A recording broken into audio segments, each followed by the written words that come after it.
দুর্গাপূজার প্যান্ডেল মানেই ঝলমলে আলো, শিল্পের ছোঁয়া আর সবার চোখ ধাঁধানো সাজসজ্জা। কিন্তু এই স্বপ্নের দুর্গামণ্ডপ তৈরির আড়ালে থেকে যায় একদল লেবার বা কারিগরের ঘাম ঝরানো পরিশ্রম। কিন্তু আসলে এরা কারা? তারাও আসলে আমাদের মতোই মানুষ।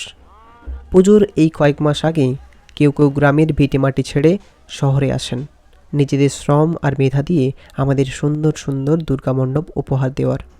কারোর পেশা বাঁশ কাটা, কারো আবার আলো সাজানো, কারো আবার কাজ কাপড় টাঙানো, আবার কারো হাত রং তুলি চালাতে ওস্তাদ।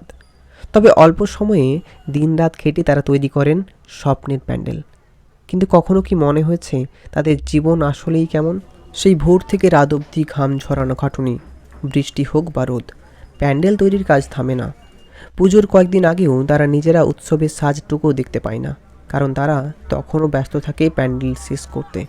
তাদের পারিশ্রমিকও খুব সামান্য, তবুও তাদের হাতের জাদুতেই সাধারণ বাঁশ কাপড়ই রাজপ্রাসাদের সমান রূপ পায়। দুর্গাপুজো শুধু ভক্তির নয়, শিল্পেরও উৎসব, আর সেই শিল্পকে বাস্তবে রূপ দেয় এনারাই। আমরা যত ছবি তুলি, যত প্রশংসা করি, সেই গৌরবের পিছনে থাকে নামহীন এই শ্রমিকদের কঠোর পরিশ্রম। তাদের ছাড়া আসলে কোনো পুজোর সাজসজ্জাই সম্ভব নয়। তাই দুর্গাপুজো মানেই শুধু দেবী দর্শন নয়, এই শ্রমিকদের সম্মান জানানোও আমাদের কর্তব্য হওয়া উচিত। আপনাদের কি মতামত অবশ্যই কমেন্ট বক্সে জানাবেন।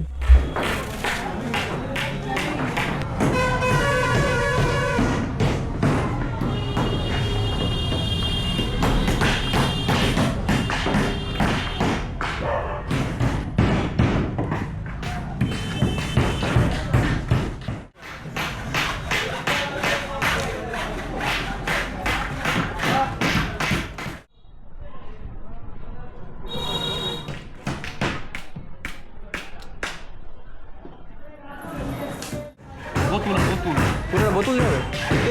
বোতল চামচ আচ্ছা। পাতি